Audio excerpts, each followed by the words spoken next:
60 the whole week. Look at the channel. 60. Crazy. Shabbos 68 degrees. Okay, I'll shut the Steve. We'll see how this tomorrow. 52 tomorrow, 51. Daily Rambam for Tuesday, Tezayin Cheshvan Toshin Peyalef, Perek Chi, the 9th Perek of Hilchos Shabbos. Yesterday we learned the basic details regarding the malachas of Chodesh through Lush. So we learned the shear of each malacha and the toldas of each malacha, sometimes some examples of which are actually mutter. Today we're continuing in the same fashion in the current Perek with regards to the malach of Afiyah through malach of Poitzeya, or as the Rambam calls it, Boitzeya. What is Boitzeya? Well, we'll get to that. We'll figure it out. Thank you. Stay tuned till the end. Hopefully. So in Halachas Aleph through Vav, the Rambam is going to deal with Oifeh, which might be the most relevant of the one of the most relevant of the halachas in this parak. So in Halacha Aleph, the Rambam starts off just with the Av malacha of Oifeh. So the Rambam says Oifeh kagregaris chayiv. So first of all, the shear is kagregaris. And then the Rambam says, "Echad oifes apas, im avashal samaychol, oyes hasamanim, oyemacham samayim hakoil me'ein echadu." Whether you're baking bread or cooking a dish or cooking herbs for some concoction, or you're heating up water, it's all the same concept. It's all the av malach. Shir hamacham samayim. What's the shear though? So for heating up water would be kedei lirchitz behen ever cotton. You're boiling the water in order to wash, so you're washing at the smallest limb. Shir mavashal samanin, and for the herbs, whatever the minimum that would be appropriate for the very reason that you're actually doing this. And there, it's a little more subjective. Dying? Where does it go? Yeah. So the Rabbi actually comments and says, Ram left it so wide open. The Rabbi says, "Kadei letzboya bahem beget katan pisvacha." He says a shear of a small baguette. Is the finger? I didn't check to see if it's referring to a particular Ava or just whole leg? well, no, probably a finger. What's the Av Malacha Lakabi the Mishkan? Because they're all based on Mishkan Malacha. So I'm going to quote the Gemara now. So is it the baking of the bread that they did for the Shulchan, or is it because they actually had to cook dyes because they needed dyes for different things in the right. Mishkan? So the Maggid Mishnah quotes the Gemara. The Gemara says, Shavik Tana Didan, or Papa says, the Mishnah says, Halash v'ha'oifeh. So Papa said, "Hey, what happened? I thought we were going through the malachas of the Mishkan. Shavik Tana Didan, Bishul Samamanim, the Hava Mishkan, v'nakat oifeh." He dropped I thought we were going through the process for making dyes. How did we suddenly start talking about baking bread? That's not in the Mishkan. And the Gemara says, Tana Didan, Sidura de Pas, Nakat. Since what we're describing essentially nowadays is more relevant to baking bread, so once you got to the end, the Tana went off in the direction of describing bread, and the Oifeh is instead of Bishul de Samamanim. So it should be told it shouldn't be an no, these are all Ovis anyway. He said Oifeh Sapas, Mavashal Samayachal Samamanim. They're all Ovis. All variations of the Av. Av. The definition of Ovis means it was done in the Mishkan. Well, the definition of Av. we said show me what's done. Well, we said Lamashal by Chayesh and Zereya that some things are so the concept is so similar that it's essentially also the Av Malacha. Okay, we had that was my question yesterday. I was quoting yesterday from There is no farming. Where was agriculture done in the desert? There was no agriculture in the desert. That's another question. But those are the necessary steps in order to get to the final result. So how can you make it an off? It has to be done the total. No, so the Rambam says, just like the Rambam says over here, if it's literally the same exact concept, if it's literally just another variation of the same concept, then they're considered variations of the Av Malacha. So Bishul de Saramanim, Bishul de Pas, Afiyah de Pas, it's all so literally the same thing that they're all obvious Malacha, and it's just the semantics. Which one did the Tana want to mention? The Tana mentioned Oifeh Sidura de Pas. That's what the Gemara says. Now we move on to the Toldas of Oifeh. So you put an egg near a boiler, some water, pot boiling water, and you want the egg, it's not going to maybe fully cook, but it'll get soft boiled, something like that. So you're chayav. As I told the so this is not the fire itself. You're using a derivative of the fire, the pot that is hot. So that's toldasar, taladasar, and that's you're also chayiv. And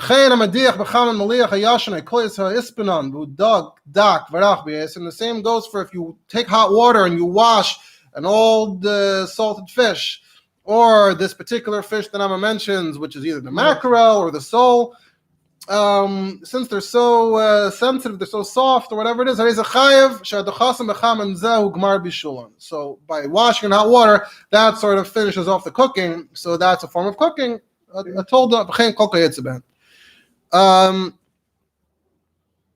Yeah, the Maggid Mishnah says it's the Gemara says kol shaloiba b'chamen b'lefnei Shabbos madichanes b'chamen Shabbos. So usually you could wash things in hot water.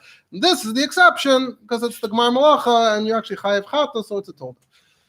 Now for things that are patur aval aser, amafkiyas abeitza b'veged cham.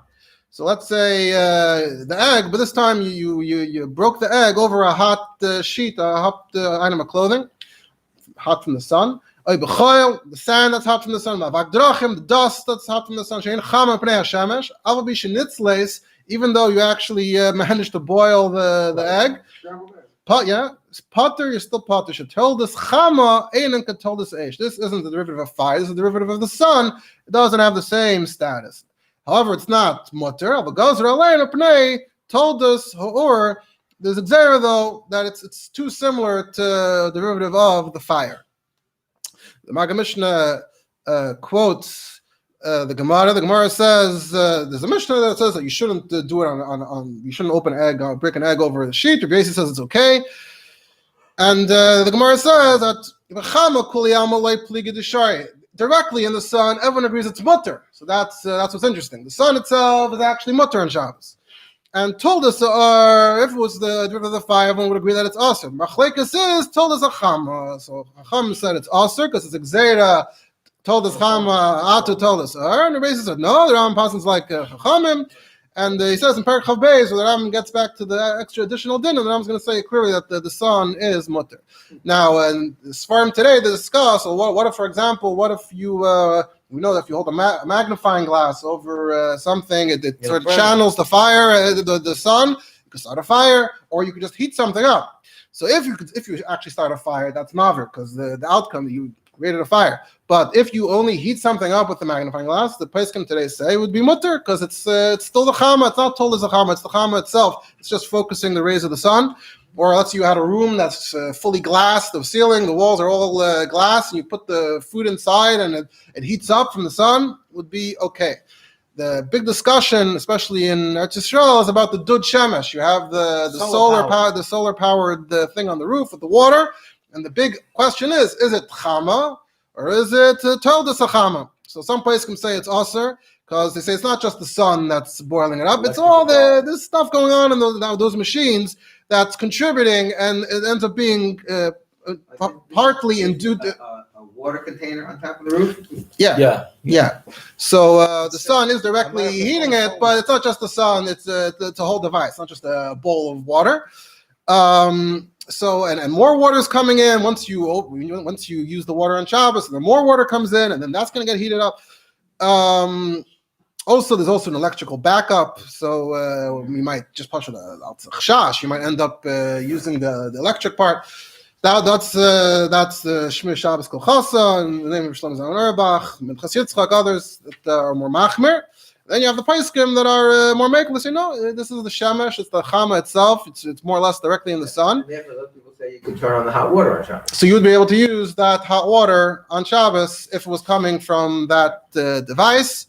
And if by releasing water and having more water come in, it's not a problem. You're allowed to boil the water on Shabbos in this manner. So that's the very interesting discussion. So the answer said this. They said it was okay, although maybe you should be machmer. Continuing. In many states where you have now, there were very hot states. Solar power is so it might come up here as well. It's not nearly as prevalent. So, but yeah. The Rambam continues in Allah. So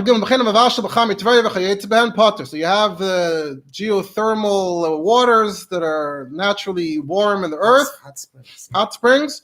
So there he says you're potter, meaning it's still aser. So the Gemara says that Taco, if someone's so hot, you can put a raw egg inside. You can boil it. That's how hot they are. right, yeah, it's very hot. So the Maggid Mishnah quotes the Gemara says that you're chayiv, and what does chayiv here mean? It doesn't mean chayiv like a tolda. Chayiv makas mardus in this case. It's not really proper form of the malacha. Interestingly, in that Gemara there, it says that this is part of there's a story. It says, Maisa b'chamit Tveria, and they were told that it's wrong, but they were heating things up with chamit Tveria. So the Gemara says that this is Chacham and Rabbi continuing their debate. And Chachamim, who say you can't crack an egg over a sheet, so they say, you see, with my Anshi Tveria, they weren't allowed to use the chamit Tveria. It's told us Chachama. Here you see that, told us Chachama. So they considered the chamit Tveria to be told us Chachama. And Rabbi answers, says, no. David told us Chachama is mutter. You're allowed to crack the egg. Why? Was it us or over there? It's told us ur. Why? Because it's the chalfi apischa de Gehenim. Gehenim is heating it up, and Gehenim is a fire. So this is an extension of fire. Now, Lamaisa we say Pater Aval Aser, so we didn't accept Rabbi Yossi. But according to Rabbi Yossi, would be Mamish, not be Mamish Tolda. So we obviously we're going with Chachamim that it's told us Chama. However, the way we understand how these things work today, it's not the sun heating it up. It is closer to Rabbi Yossi's description of an underground source of heat. However, we don't, taking the Gehenim out of the picture, there's no actual fire under the ground. It's just some kind of... The sun also has heat. Right. So in that sense, it's actually more similar to Tolas Chacham in the sense that it's not a fire-based heat. So just like the sun isn't a fire-based heat, so whatever's going on under the earth is also not a fire-based heat. So that's why Pater Aval Aser. It's lava. It's right. It's geothermal. That's why the oil and gas is underneath the ground.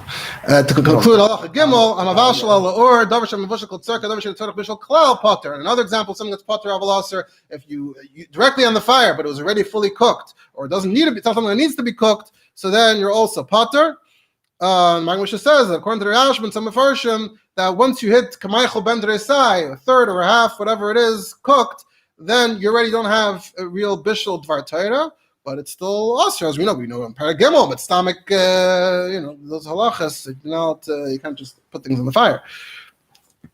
Okay, now in Halacha Daled, what if the whole task got divided into many different components? So, or one guy put the fire. One guy put the wood. One guy put the pot. One guy put the water. One guy put the meat. One guy put the spices. Another guy came and he stirred it all. They're all chayav. Anyone who does any element, any aspect of cooking, he's liable.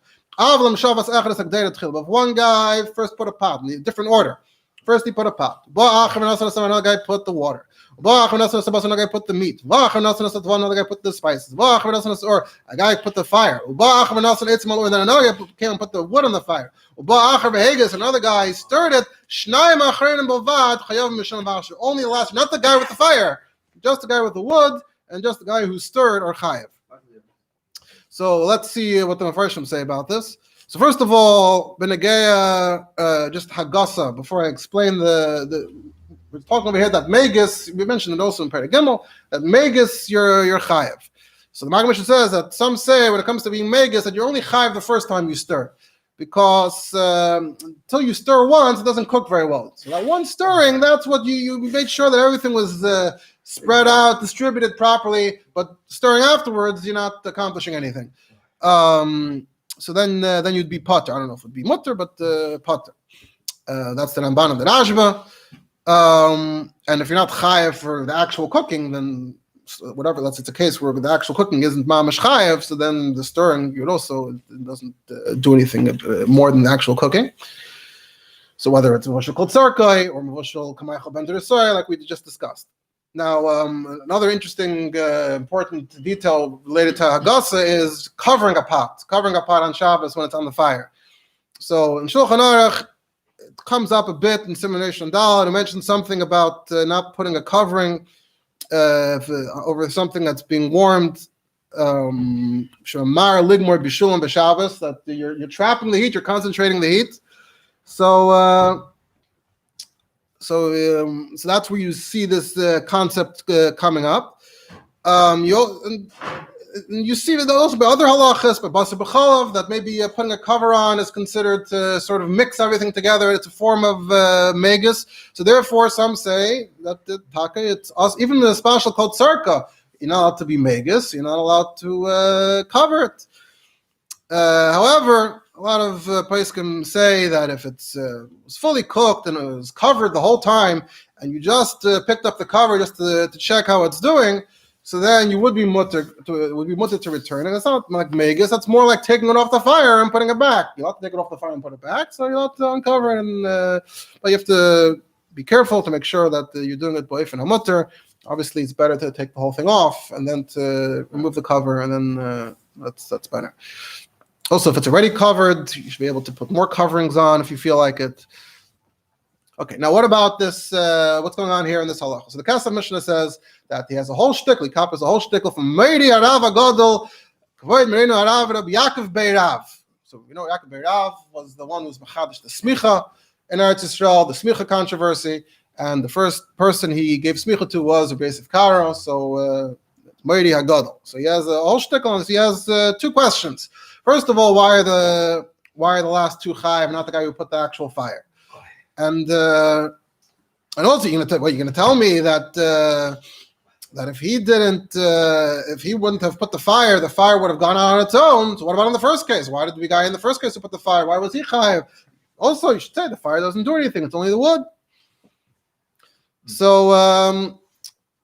So he says you have to be medayik in the Rambam. He says, look in the Rambam. In the first case, the lashon is echad nasan, ve'echad nasan, ve'echad nasan, ve'echad nasan. Except for the last guy. The last guy says, uva acher ve'hegis, and another guy came. You look in the second din, it's always shafas echad, uva acher. Different people are coming separately. Also, he says, you look at the first time it says, v'nasan, just nasan asa eitzim, and the second time it says, nasan eitzim al ha'ur. So he says this is all medoyek. He says in the first case, they all came together, they all converged on each other. And they all plopped it down in one shot. So therefore, they're all chayav. They did all the acts, the elements, they brought it all together. So even the guy who brought the fire, because he brought the fire and he brought the wood, so together they brought two parts of the fire. Except the last guy, that's a separate malacha, so he came to taka separately. But the second time, each one came separately. So first of all the first guys aren't chayiv because nothing happened yet. But even towards the end, the guy who put the fire, since he put the fire without the wood being there, so when he lit the fire was going to go out soon. So the fire doesn't count for anything. The guy who came and brought the wood, and Nasan eitzim al ha'ur, the fire was already there, and he put the eitzim al ha'ur, then so he's chayiv, and the megas is chayiv. That's how he explains this halacha. Very geschmack deal. Yeah, like a little shtickle tighter to yukim the ram. That's how he's masbid the ram. Now we move on to roasting meat and baking bread. So you put meat on coals. So here what you're trying to accomplish is roasting. So if you roasted a gregaris worth, even if it's not all in one spot, there's a bit here, a bit here, a bit here, but altogether it's a gregaris, chayav. What if it's not actually roasted anywhere? At least not a gregaris. But it reached the level of cooking, chatzi bishul, which is like ma'achal ben d'risoy, that concept chayav. The special chatzi bishul, but if it was only on one side of the meat and not on the other side of the meat, then potter achiyafich b'avi special chatzi bishul mishneit tzad. It has to be on both sides. Half a side is not bishul. Now I'll move on to another halacha. Shachar v'hid in halacha hey. Shachar v'hid pas b'taner b'Shabbos. If you forgot and you put bread in the oven, in the way we said, you used to stick it onto the side of the oven. And you remember, and I want to save it. I want to take it off right away. Yeah. So, but he remembered in time. It didn't actually reach the shear of afiyah yet. He wants to remove it. However, there's a problem. You're not allowed to remove bread on Shabbos either. So it's a heter. You're allowed to remove it to save you from much worse, the malach itself. Mishnah says it's a Gemara in Shabbos. We're in the beginning of Gimel Dav Daled that you're saving yourself from skila and lavdav. And you see in the Gemara lavdav b'mezid. It's mentioned skila. Skila sounds like it's b'mezid, but it's not just b'mezid, even b'shoigeg. So now I'm just talking about b'shoigeg, kol shekain mezid. The kol shekain being you're saving yourself from skila. Now, why do we need a heter to do that? it's really, we say that Redias HaPas is not a malacha. That's the line. Chachmehi ve'ein malacha. Even though we went through all the steps of bread, one of the steps is removing it. So maybe that's a malacha. No, we say it's a chachma, not a malacha. It's not quite what we'd consider a malacha. It's just there is some skill involved, but it's not a malacha. So it's not osir like that, but midrabanan it's osir mishum shvus. You shouldn't be involved with the oven. So they said, oh, that's when you need a heter. By the way, from that sugya, we have the famous statement, the famous rule. Can you sin to, why? Because in the Gemara had a Havamid at one point that maybe we're talking about that someone else could remove the bread in order that one guy put the bread on, and maybe another guy can come and take the bread off to save him from skila. And where it says, can you do an aver to save him? So then there's this leads to a famous question also in Hilchos Shabbos. It's quoted that they asked the Rashba Shaila, a guy got a message on Shabbos that the Meshumed brought officers and they seized this guy's daughter from her house to bring her to Lidei Shmad. And he's the father. They ran to him. They said, oh, maybe you can save your daughter in time. So can he be Machal Shabbos, Tchumen, whatever it is, can he go to...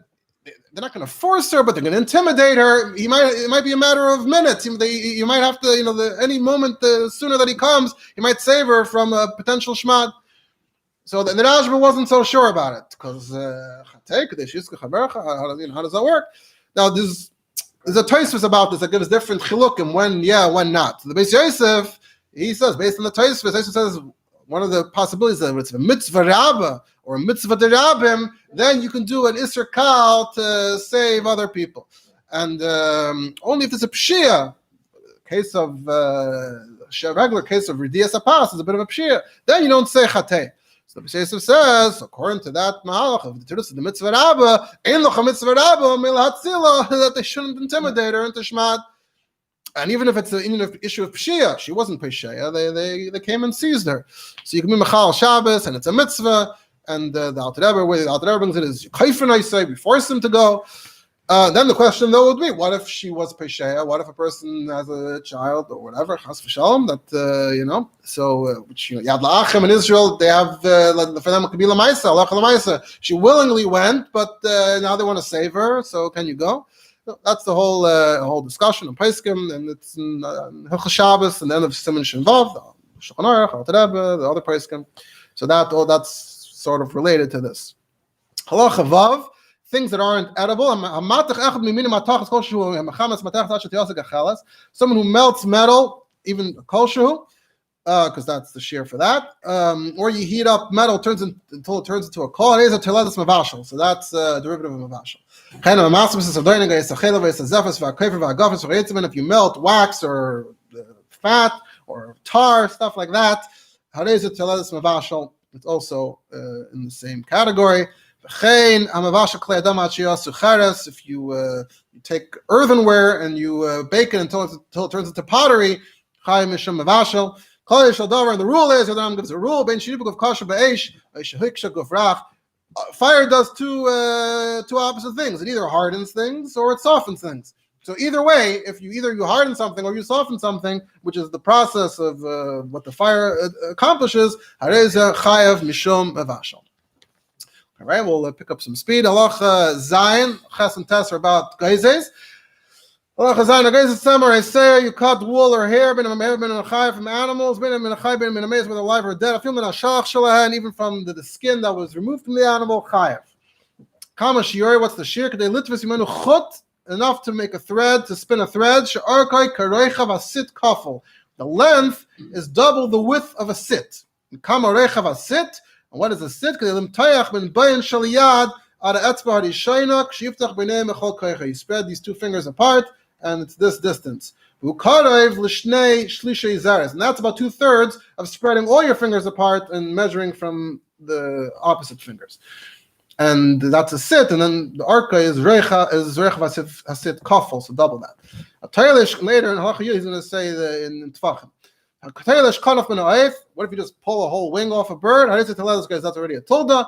If you spin wool while it's on the animal while it's still alive, then you're potter. Ein derech gziza bekach, ein derech niputz bekach, ein derech tvia bekach. That is not cutting, shearing. That's not beating. Menapitz we're going to learn soon, and that's not tvia. That's not spinning. That's just not how you do it. Halacha. By the goats in the Mishkan, that the women mentioned right off. That so we are saying that would be mutter. Potter. But we see it's an av malacha. Not in that. It says they did it, but just because they did it that way doesn't mean that that's the derech to do it. So you're still potter. What's the definition? Either happened in the Mishkan or didn't happen in the Mishkan, and it was a malacha. Not everything that happened in the Mishkan was a malacha. There's additional, tanoim. Halacha ches. What about on a person? So if you remove a nail or hair, mustache, beard, it's also a tolda. And you're chayav, but you have to use a utensil, implement. But if you did it with your hand, to you or to another, then you're potter, still aser. You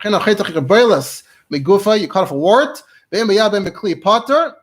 You're always potter, however you did it, to whoever you did it. You are allowed to do it in the Beis HaMikdash. In the Beis HaMikdash, that's a way to remove a mum, which you're allowed to do. And you're allowed to do it on Shabbos because it's Shavuos and in Shavuos HaMikdash, but by hand, not with the implement. And if there's no way to do it because it's so dry, then you can even do it with kli, and then you can do the Aveda, talking about a person. About a mum. Now the shear. What's the shear? So you did the hair with an implement. How much? Stay side. It's 2 hairs. And if you remove the white hair from black hairs, that itself is significant because even one white hair you want to remove it. Besides being usher during the weekday for other reasons. What if a nail is almost off? Or just tags of the skin that are peeling off. And Pershaklap and Ma'alef, they're going upwards, which means away from where they belong. And they're hurting him. So then you're allowed to remove them with your hand, not with the implement. And if it was with the kli, then potter, aser. If it's not bothering you, I feel biyadei aser, then even it would be aser altogether. And if it's not the roiv, even if it's bothering, it's aser with a hand and with a kli, you're mamish chayav. Now moving on to malabin, whitening. It doesn't mention anything about biting with your teeth. Right. I don't know. Maybe that's. I would assume that's like biyada. Biyada meaning whatever is not a kli is like biyada. I would assume. Allah. So now Yud Yalaf is about libun, whitening. Wool, linen. Shani might be silk or it might be colored wool. Anything that you whiten chayav. I'm sorry that libun refers to today's washing. We'll get to washing in a second. What's the shikha? The same shira as before. Which practically is 4 tefachim. If you just wash clothing, and that's a tolda.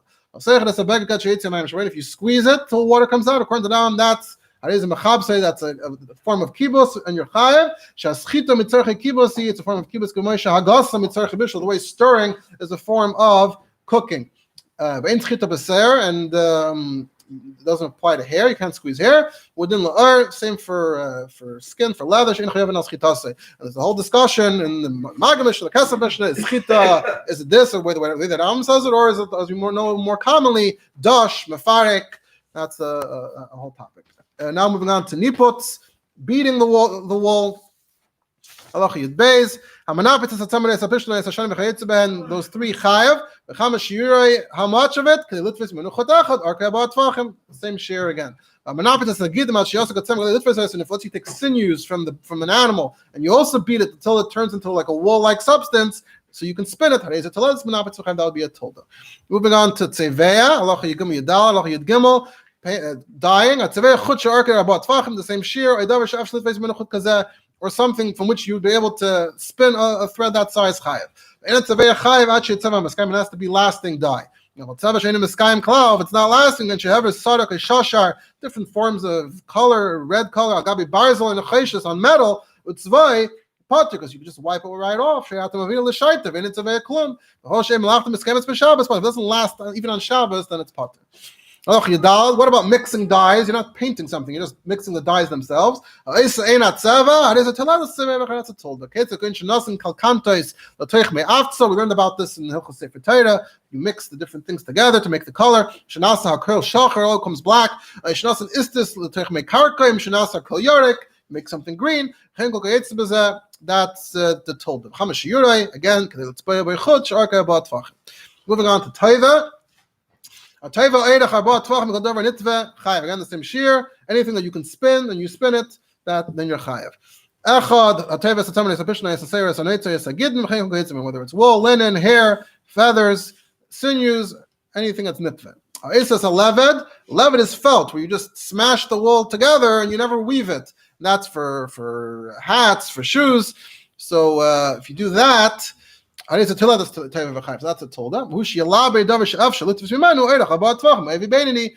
Something you could be able to have a length of about tvachim with the average width, the thickness that you have for felt.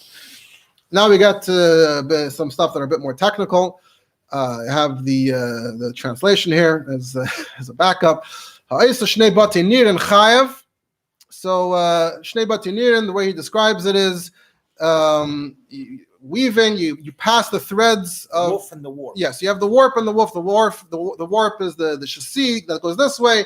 The wolf is the erev that goes that way. So you pass the threads of the erev. Weaving, that's erev. Erev is you're passing with the machine. The erev is going through the chassis. The way you do it is make two frames, and you have a bunch of loops, and you pass them through the loops. It really needs it's a visual. But if you make the frames for the Shnei Batanin Yachav, or you make the loops for the Shnei Batanin Yachav. That includes making all kinds of weaving of baskets like that, or a bed out of ropes. That's a tolda. And you make two frames out of these. Anything else that fits into that category. Now Yud Zayin Yud Ches Yud Tes is all about Perek and Mesach. So derech ha'ergen, the way you weave, you stretch the threads to whatever length of width that you're going to want for this material, for this fabric. You have two holding, one from each end. One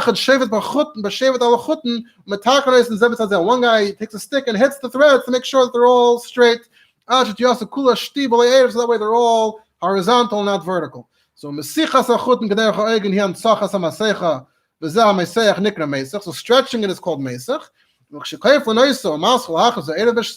then when you start doing the activity that gets the threads to weave with each other, nikra eirek. So hamesach chayev. So you're chayev for mesach. That's one of the aves malachas on the list. And if you hit if you're beating the threads until they separate. So that's already, apparently that's not the regular mesa. Let's tell this mesa. When the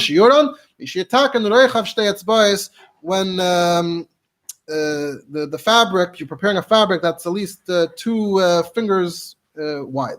Whether you're starting or whether it's already partial and you're adding more, it's always shir shnei chutin. However, if this is the last thread of the beged, then one is enough. You're chayav. Would it be makabapatish? The last thing? Makabapatish usually some additional thing. Here you completed the actual ariga.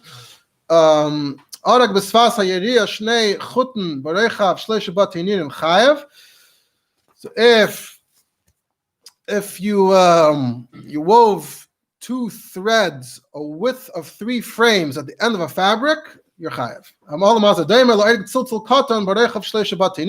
That would be like making a thin belt, 3 frames wide. So, meaning at the edge of the ariga, you have like a seam, not a seam, but the edge. That's its own gather.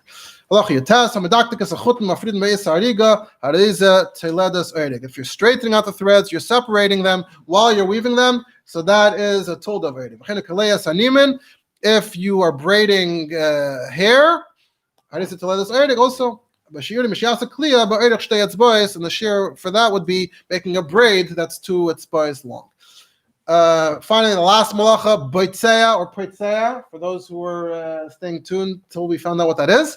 Halacha chaf, aboitzeya shnei chutin chayev. So if you do 2 threads, you're chayev. Uboitzeya hu hamafred is it's the opposite, basically, of eireg. It's undoing it. Bein shehitzi ha'erev min hashsi, she'eva hashsi mi'al ha'erev. Whichever one you remove, there is a bitzeya v'chayev. Hu shleihem mekalkol, but it can't be that you're just ruining it. You scav on the talk and you're redoing it. You want to fix it. Those who want to sew clothing that are very light, and they undo it a bit and then they sew it. And then they weave those threads that they undid until it looks like one full beged. And same thing back to the braids. If you undo the braids in order to fix the braids, how does it tell us bitzeya? The shiur like kishir, and the shir is the same. Yeah.